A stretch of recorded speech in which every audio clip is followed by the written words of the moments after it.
देखिए नेक्स्ट है, एक किसी लिम्ब का शरीर की मध्य रेखा की ओर गमन क्या कहलाता है?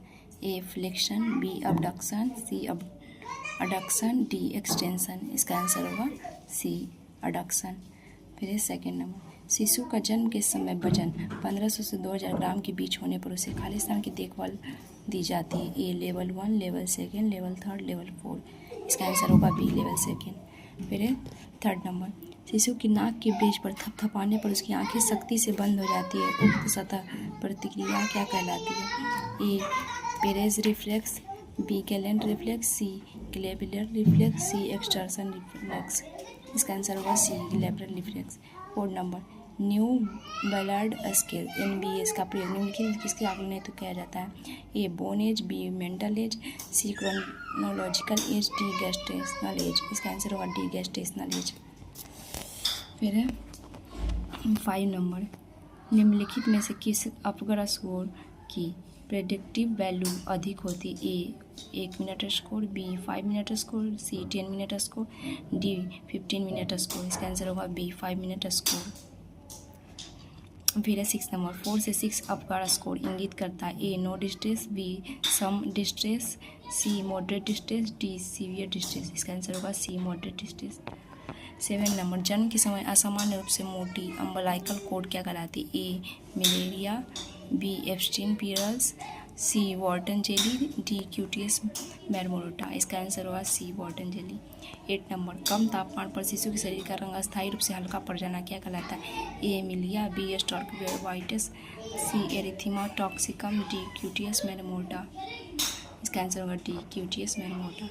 9 नंबर, गर्भायु के आकलन के लिए प्रयुक्त न्यू बैलार्ड स्केल कितने पार्ट से बांटा होता है? ए 2, बी 3, सी 4, डी 5। इसका आंसर होगा बी, सॉरी इसका आंसर होगा ए 2। गर्भायु के आकलन के लिए प्रयुक्त न्यू बैलार्ड स्केल 2 पार्ट में बांटा जाता है।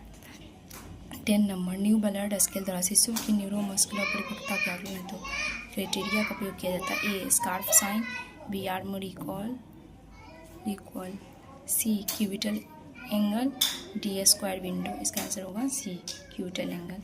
11 नंबर, शिशु जन्म के बाद ऑपरेथेलेमिया न्यूनेट्रम के बचाव हेतु प्रयुक्त औषधि है? A ferrous sulphate, B sodium citrate, C silver nitrate, D calcium gluconate. इसका आंसर होगा सी सिल्वर नाइट्रेट। 12 नंबर, शिशु के रक्तस्राव में बचाव हेतु विटामिन के किस मार्ग द्वारा दिया जाता है? ए मुंह द्वारा, बी उपस्थिति इंजेक्शन द्वारा, सी अंतःपेशीय इंजेक्शन द्वारा, डी अंतःशरीर इंजेक्शन द्वारा। इसका आंसर होगा सी अंतःपेशीय मतलब इंट्रामस्कुलर इंजेक्शन। शिशु जन्म के समय नाभि ताल काटने से पूर्व कितनी दूरी पर कॉर्ड क्लैंप करते हैं? ए 1 व 3 सेंटीमीटर, बी 2 से 5 सेंटीमीटर, सी 3 से 7 सेंटीमीटर, डी 5 से 7 सेंटीमीटर। इसका आंसर होगा बी 2 व 5 सेंटीमीटर। 14 नंबर, शिशु को किस विधि द्वारा ऊष्मा की प्राप्ति होती है? ए संचलन द्वारा, बी संवहन द्वारा, सी वाष्पन द्वारा, डी विकिरण द्वारा। इसका आंसर होगा सी वाष्पन द्वारा। फिर 15 नंबर, किसी शारीरिक भाग के 2 नज़दीकी हिस्सों को एक दूसरे की ओर गमन कहलाता है? ए फ्लेक्शन, बी एक्सटेंशन, सी अबडक्शन, डी अडक्शन। इसका आंसर होगा 15 नंबर ए फ्लेक्शन होगा इसका।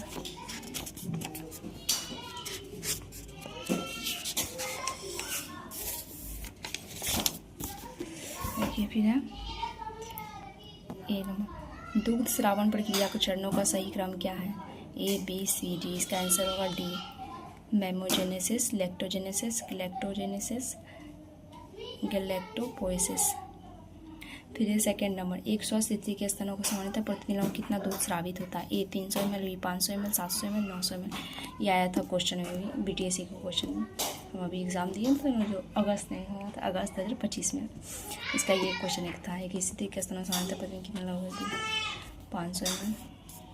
फिर तीसरा नंबर, निर्मित कौन सा सूतिका अवस्था में होने वाली कब्ज का तार्किक प्रबंध नहीं है? A mild laxative, B adequate fluid, C low fibre diet, D postnatal exercise. इसका आंसर होगा सी लो फाइवोडाइट। 4 नंबर, उचित परिस्थितियों में सूतिका अवस्था के दौरान महिला को कौन सा टीका लगाया जा सकता है? A rubella, B NTDIG, B C tetanus toxoid, D प्रोक्सवी। इसका आंसर होगा डी प्रोक्सवी। 5 नंबर, सूतिका अवस्था के दौरान होने वाली कब्ज के उपचार हेतु दी जाने वाली औषधि कौन सा? ए लैक्सेटिव, बी प्यूरिगेटिव्स, सी कैथेटिक्स, डी टर्मिनेटिव्स। इसका आंसर होगा ए लैक्सेटिव्स। फिर 6 नंबर, प्रसव पश्चात गर्भाशय को प्रसव पूर्व स्थिति में आने में कितना समय लगता है? ए 2 सप्ताह, बी 4 सप्ताह, सी 6 सप्ताह, डी 8 सप्ताह। इसका आंसर होगा सी 6 सप्ताह। निम्नलिखित में कौन सा लोकिया का प्रकार नहीं? A lochia alba, lochia nigra, lochia rubra, D lochia serosa. इसका आंसर होगा B lochia nigra. 8 number, lochia का रंग परिवर्तन किस प्रकार का होता है? इसका आंसर होगा बी लाल, गुलाबी या भूरा लाल या हल्का पीला। फिर 9 नंबर, स्तनपान किस कारण से पुनः गर्भधारण की संभावना को कम करता है? इसका आंसर होगा डी सभी। मतलब ए में है FSH के प्रति अंडाशय संवेदनशीलता में कमी, बी LH की कमी के कारण अंडोत्सर्ग नहीं होना, सी एस्ट्रोजन की कमी के कारण मासिक धर्म का प्रारंभ नहीं होना। ये सभी हो जाएगा। 9 नंबर, प्रसव के 5 दिन पश्चात यदि लोकिया के रंग में परिवर्तन नहीं होता है तो ये किस स्थिति को इंगित करता है? इसका आंसर होगा बी रक्तस्राव।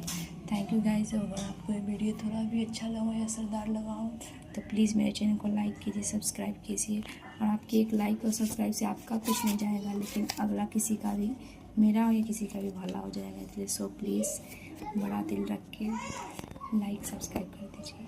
तो आज हम लोग क्वेश्चन देख रहे हैं बिहार स्टाफ नर्स सिलेबस का और ANM का।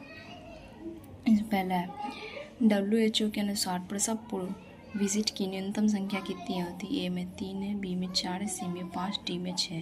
तो इसका आंसर होगा बी 4। फिर है, निम्नलिखित में से किसको मास्क ऑफ प्रेगनेंसी भी कहा जाता है? इसका आंसर होगा ए मेलास्मा। फिर तीसरा नंबर, गर्भावस्था में एक्सिपिस्टर्नम से सिम्फेसिस प्यूबिस तक पाई जाने वाली गहरी धारियों को क्या कहा जाता है? ए मेलिनिया अल्वा, बी मेलिनिया एस्परा, सी मेलिनिया नियाग्रा, डी मेलिनिया एस्टेरनेल्स। इसका आंसर होगा सी लिनिया निग्रा। फिर है 4 नंबर, गर्भावस्था के दौरान महिला के वजन में औसत वृद्धि कितनी होती है? ए 9 kg, बी 11 kg, सी 13 kg, डी 15 kg। इसका आंसर होगा बी 11 kg। ये आया था क्वेश्चन है, मतलब बहुत सारे एग्ज़ाम वगैरह वाला GNM के एग्ज़ाम में ये क्वेश्चन आया था। फिर है 5 नंबर, गर्भावस्था के दौरान प्रथम, द्वितीय, तृतीय त्रैमासिकी में वजन में क्रमशः वृद्धि कितनी होती है? ए में 1 kg, 4 kg, 6 kg, बी में 1 kg, 5 kg, 5 kg। इसका आंसर होगा बी 1 kg, 5 kg, 5 kg। मतलब प्रथम माह में इतना होता है, द्वितीय में इतना, तृतीय त्रैमासिकी में 5 kg का वजन बढ़ता है। फिर है 6 नंबर, गर्भाशय ग्रीवा सर्विक्स का अति वृद्धि एवं मुलायम होना क्या कहलाता है? A Osiander sign, B Piskacek sign, C Goodell sign, D Chadwick sign. Chadwick sign शायद कलर चेंज होता है। गर्भाशय ग्रीवा मुलायम होना गुडेल साइन होता है। फिर है 7 नंबर, हेगर साइन किसे कहते हैं? ए गर्भाशय में सतत एवं लयबद्ध संकुचन महसूस होना, बी गर्भाशय के ऊपरी भाग निचले भाग की तुलना में बड़ा होना, सी गर्भाशय के ऊपरी भाग निचले भाग की तुलना में सख्त होना, डी योनि की श्लेष्मा का रंग गहरा नीला होना। इसका होगा बी गर्भाशय की ऊपरी भाग निचले भाग की तुलना में बड़ा होना, हेगर साइन। फिर है 8 नंबर, गर्भावस्था के कितने सप्ताह पर फंडल हाइट नाभि के स्तर पर होती है? 16 सप्ताह, बी 20 सप्ताह, सी 24 सप्ताह, डी 28 सप्ताह। इसका आंसर होगा सी 24 सप्ताह। फिर 9 नंबर, भ्रूण को ग्लूकोज की आपूर्ति बढ़ाने में सहायक हार्मोन है? ए HCG, बी HPL, सी रिलैक्सिन, डी प्रोजेस्टेरॉन। इसका आंसर होगा बी HPL। फिर 10, गर्भ में भ्रूण की सबसे सामान्य स्थिति पोजीशन है? A left occipito anterior LOA, B left occipito posterior LOP, C right occipito anterior RAO, D right occipito posterior ROP। इसका आंसर होगा ए लेफ्ट ऑक्सीपिटो एंटीरियर। फिर 11 नंबर, गर्भ में भ्रूण की स्थिति दर्शाने के लिए पेल्विस को कितने हिस्सों में बांटा जाता है? ए 4, बी 6, सी 8, डी 10। इसका आंसर होगा सी 8। 12 नंबर, प्रसव की संभावित तिथि की गणना है तो प्रयुक्त फॉर्मूला है? A Goodell sign, B Naegele's formula, A में भी होगा Goodell's formula, B Naegele's formula, C Pylix formula, D Jacquemus formula, इसका आंसर होगा B Naegele sign formula. 13 number, किसी महिला के अंतिम मासिक धर्म का प्रथम दिन 28 जनवरी प्रसव की संभावित तिथि क्या होगी? इसमें जोड़ना रहता है कितना 9 मंथ और 7 डेज है, ये जोड़ना रहता है, इसे जोड़ लीजिएगा। इसका आंसर आ जाएगा सी 4 नवंबर। फिर है 14, WHO द्वारा प्रतिपादित एंटीनेटल विजिट शेड्यूल के अनुसार दूसरी मुलाकात कब की जानी चाहिए? ए 16 से 20 सप्ताह, बी 20 से 24 सप्ताह के मध्य, सी 24 से 28 सप्ताह में, डी 28 से 32 सप्ताह। दूसरी मुलाकात की जानी चाहिए, आंसर होगा इसका सी 24 से 28 सप्ताह में। फिर है 15 नंबर, सबसे सामान्य प्रस्तुति कौन सी है? ए सिफेलिक, बी ब्रीच, सी शोल्डर, डी कंपाउंड। इसका आंसर होगा ए सिफेलिक।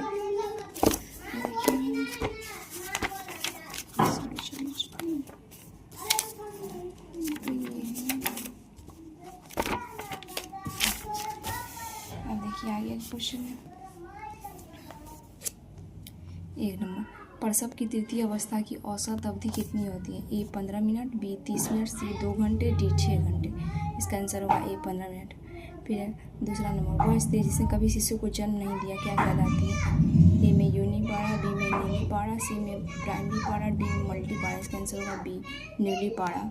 फिर तीसरा नंबर, एज ऑफ विएबिलिटी कितनी होती है? ए 24 सप्ताह, बी 28 सप्ताह, सी 32 सप्ताह, डी 36 सप्ताह। इसका आंसर होगा बी 28 सप्ताह। 4 नंबर, गर्भावस्था को बनाए रखने के लिए उत्तरदायी हार्मोन है? A oestrogen, B relaxin, C oxytocin, D progesterone. इसका आंसर होगा डी प्रोजेस्टेरॉन। फिर है 5 नंबर, शिशु के सिर का अधिकतम व्यास बाइपैरेटल डायमीटर का पेल्विस की इनलेट में आ जाना क्या कहलाता है? A effacement, B engagement, C lightening, D quickening. इसका आंसर होगा बी इंगेजमेंट। 6 नंबर, डेसिडुआ का प्लेसेंटा से पृथक होना क्या कहलाता है? A buckling, B lightening, C quickening, D crowing. इसका आंसर होगा ए बकलिंग। 7 नंबर, प्रसव की क्रियाविधि का प्रथम चरण क्या है? A flexion, B descent, C extension, D engagement. इसका आंसर होगा बी डिसेंट। फिर है 8 नंबर, प्रसव प्रक्रिया के दौरान शिशु के सिर का आंतरिक घूर्णन के विपरीत दिशा में 45 डिग्री पर कोण का घूमना क्या कहलाता है? A restitution, B internal rotation, C external rotation, D crowning of head. इसका आंसर होगा ए रेस्टिट्यूशन। फिर 9 नंबर, गर्भाशय ग्रीवा का पूर्ण विस्तारण डायलिटेशन कितना होता है? ए 8 सेंटीमीटर, बी 10 सेंटीमीटर, सी 12 सेंटीमीटर, डी 14 सेंटीमीटर। इसका आंसर होगा बी 10 सेंटीमीटर। फिर 10, प्लेसेंटा द्वारा स्रावित हार्मोन रिलैक्सिन का कार्य क्या है? ए गर्भाशय संकोचन को प्रेरित करना, बी गर्भाशय को बनाए रखना, सी सैक्रोइलियक संधि को ढीला करना, डी प्रोस्टाग्लैंडिन के निर्माण को प्रेरित करना। इसका आंसर होगा सी सैक्रोइलियक संधि को ढीला करना। 11 नंबर, प्रसव प्रारंभ होने के साथ आरंभ होने वाली उपावस्था क्या है? ए एक्टिव फेज, दो लेटेंट फेज, सी प्रोपल्सिव फेज, डी एक्सपल्सिव फेज। इसका आंसर होगा बी लेटेंट फेज। फिर 12 नंबर, वह स्त्री से हाल ही में शिशु को जन्म दिया क्या कहलाती? ए प्राइमरी पारा, बी नल्लीपारा, सी मल्टीपारा, डी प्यूरिपारा। इसका आंसर होगा डी प्यूरिपारा। फिर 13 नंबर, लाइटनिंग किसे कहते हैं? ए प्रेजेंटिंग पार्ट का ट्यूब पेल्विस में खिंचा करना, बी शिशु के सिर का अधिकतम व्यास पेल्विक इनलेट में आना, सी फीटल हेड का पेल्विस के नीचे की ओर गति करना, डी फीटल हेड का पेल्विक आउटलेट से बाहर आना। इसका आंसर होगा ए प्रेजेंटिंग पार्ट का ट्रू पेल्विस में खिसकना। 14 नंबर, निम्नलिखित में कौन सी विधि अपरा प्लेसेंटा निष्कासन की सक्रिय कृति विधि नहीं है? A fundal pressure, B bimanual compression, C controlled cord traction, D manual removal. इसका आंसर होगा बी बाईमैनुअल कंप्रेशन। 15 नंबर, निम्नलिखित में कौन सा पीपीएच पर नियंत्रण का उपाय नहीं है? A fundal pressure, B uterine packing, C uterine massage, B bimanual compression. इसका आंसर होगा ए फंडल प्रेशर। सेकेंड